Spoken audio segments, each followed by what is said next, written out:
In the heart of a small African village, there lived a boy named Kwesi, whose actions toward his mother would summon the attention of the ancestors themselves. What would it take for a child to realize the depth of a mother's sacrifice? In a serene village surrounded by lush green hills and winding rivers, Kwesi was known as the lively, confident boy with a sharp tongue. The villagers admired his wit and envied his youth. Yet, behind the facade, Kwesi harbored an ugly truth: he had grown to resent his mother, Adoma. Adoma was once a vibrant, graceful woman, but an accident years ago left her crippled, forcing her to crawl on her hands and knees.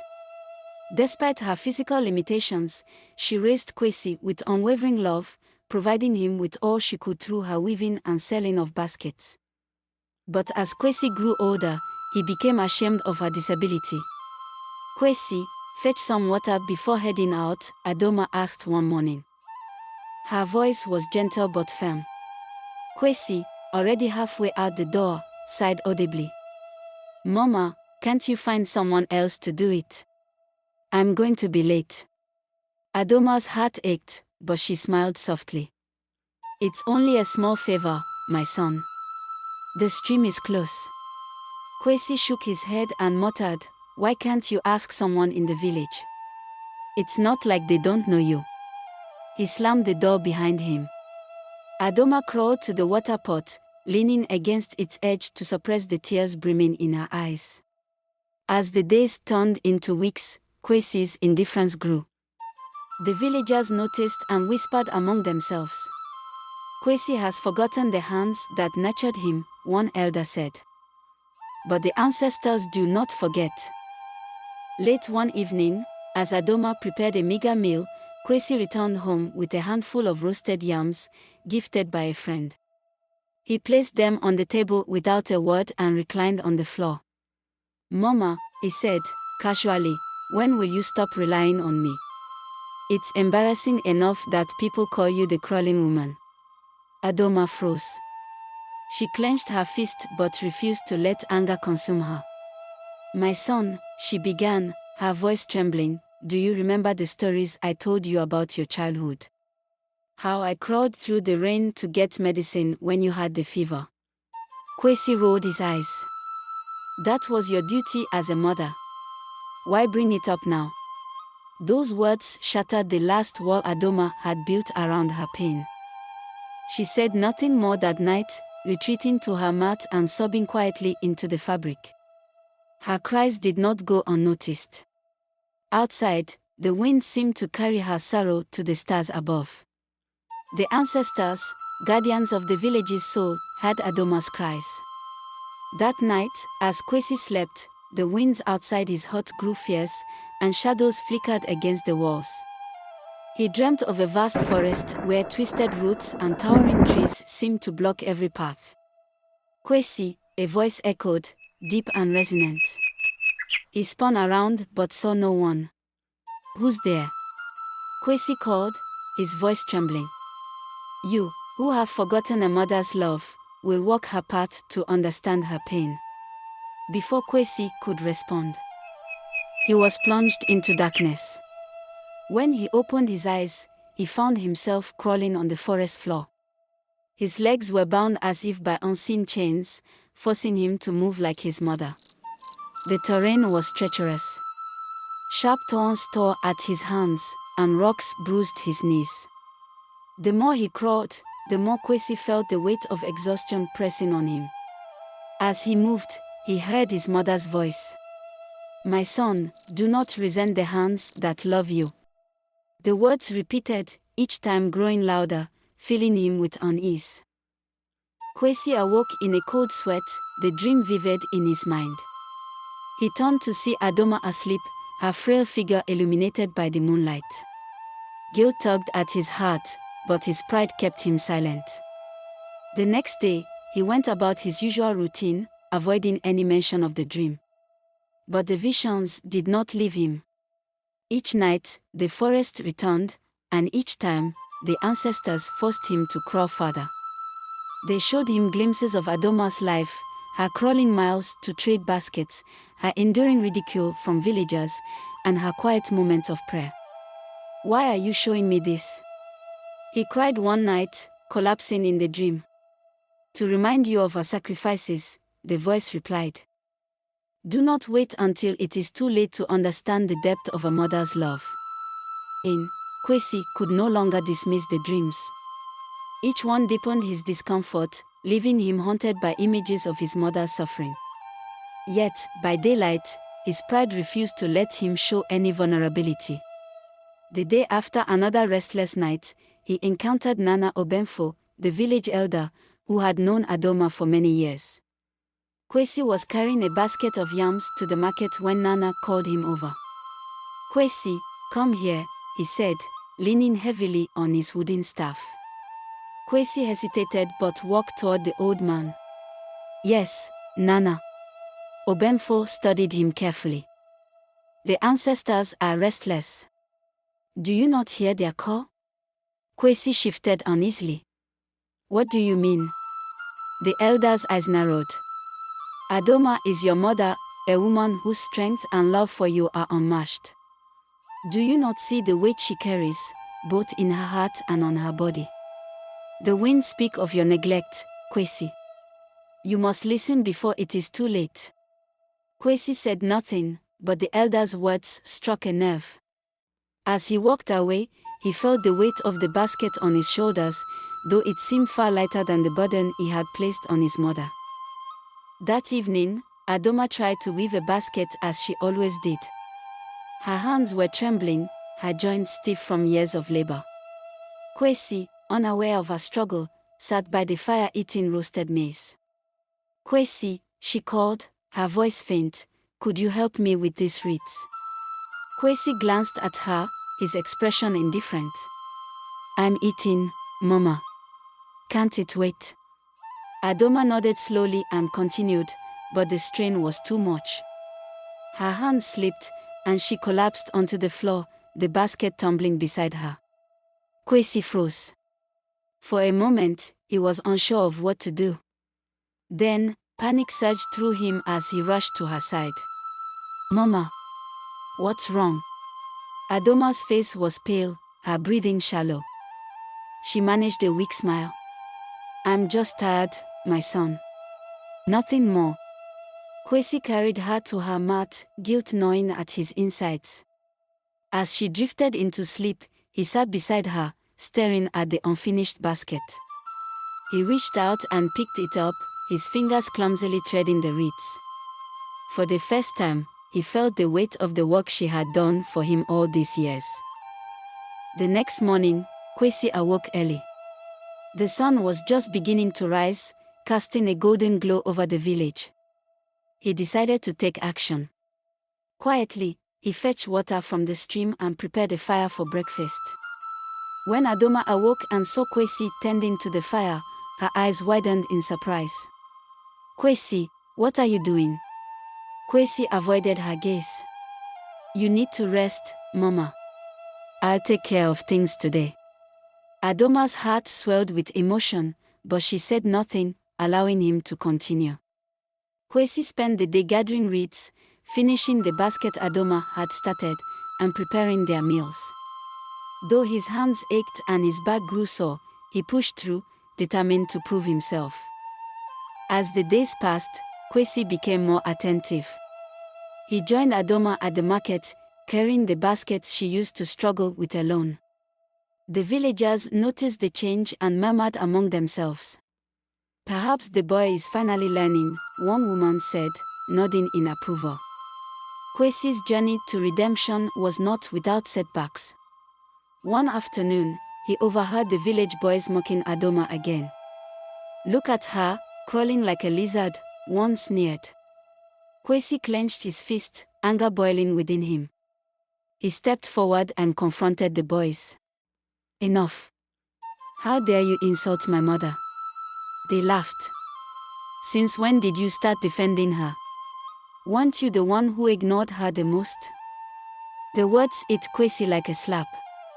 He realized they were right, he had once been worse than these boys. Without another word, he turned away, his heart heavy with shame. That night, he told Adoma what had happened. She listened quietly, then said, "My son, what matters is not what they say. It is how you choose to live from now on. Your actions will speak louder than any insult."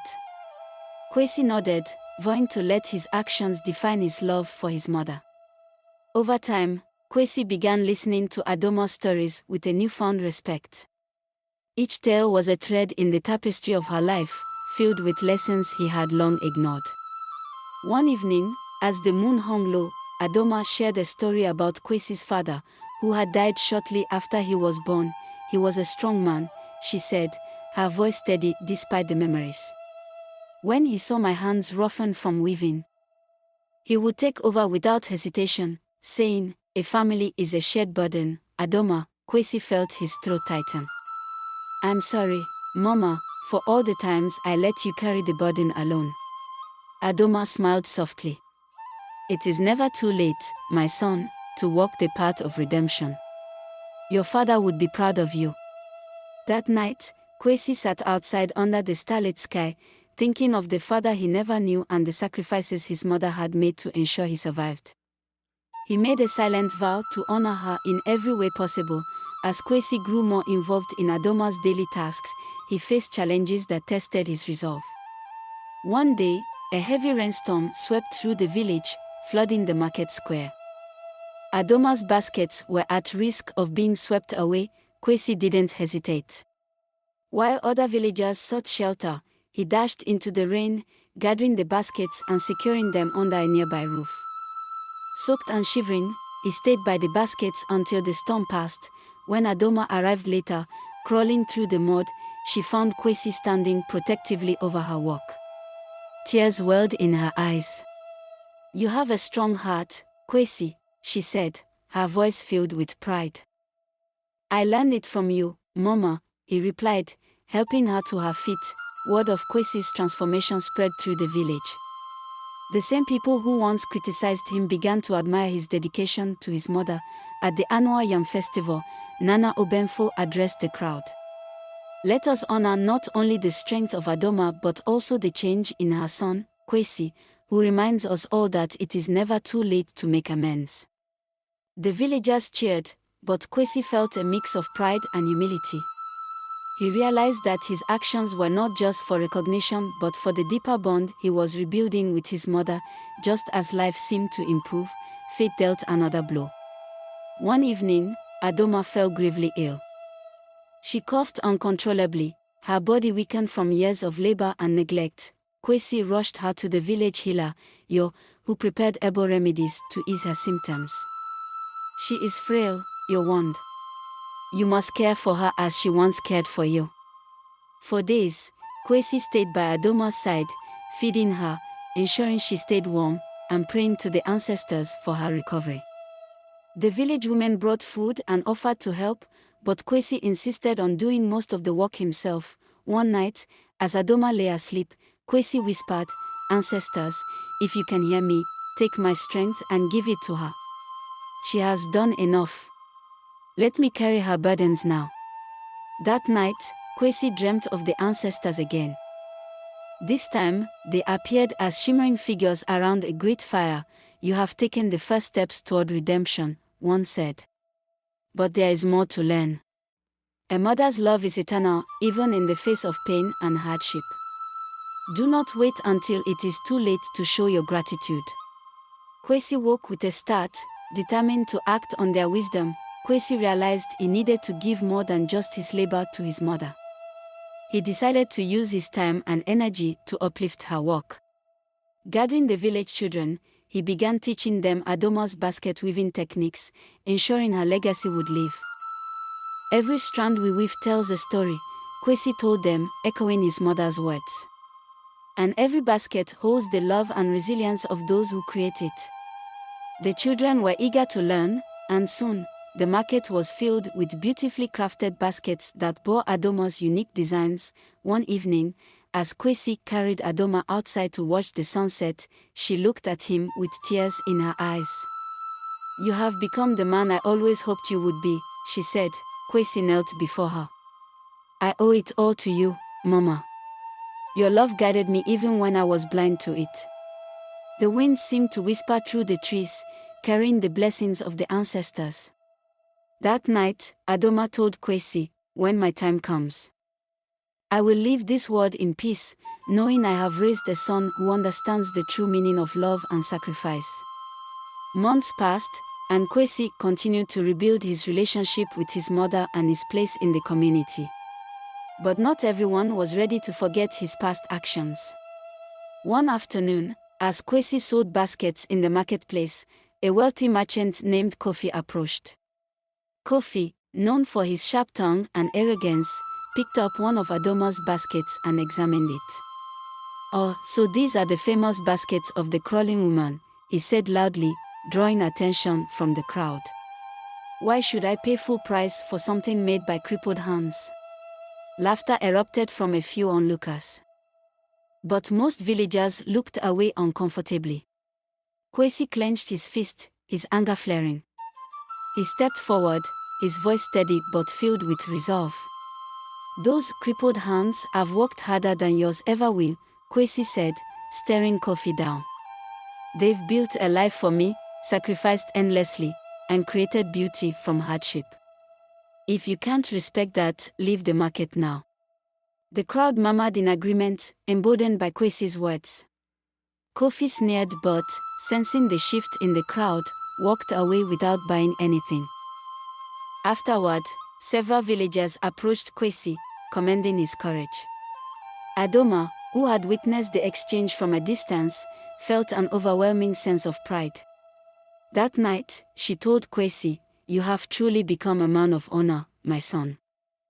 Kwesi's defense of his mother sparked a wave of respect in the village.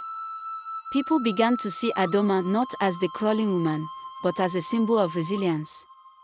Inspired by her story, Kwesi initiated a community project to teach other struggling families how to weave and sell baskets. "This isn't just about earning a living," Kwesi said during one of the gatherings. "It's about telling our stories and turning struggles into strength, just like my mother has done her entire life." The project became a success, uniting the community in a way that hadn't been seen in years. Adoma watched with a contented heart, knowing her sacrifices had sown the seeds for something greater than herself. Despite the joy in the village and Kwesi's unwavering care, Adoma's health continued to deteriorate. One evening, she called Kwesi to her bedside.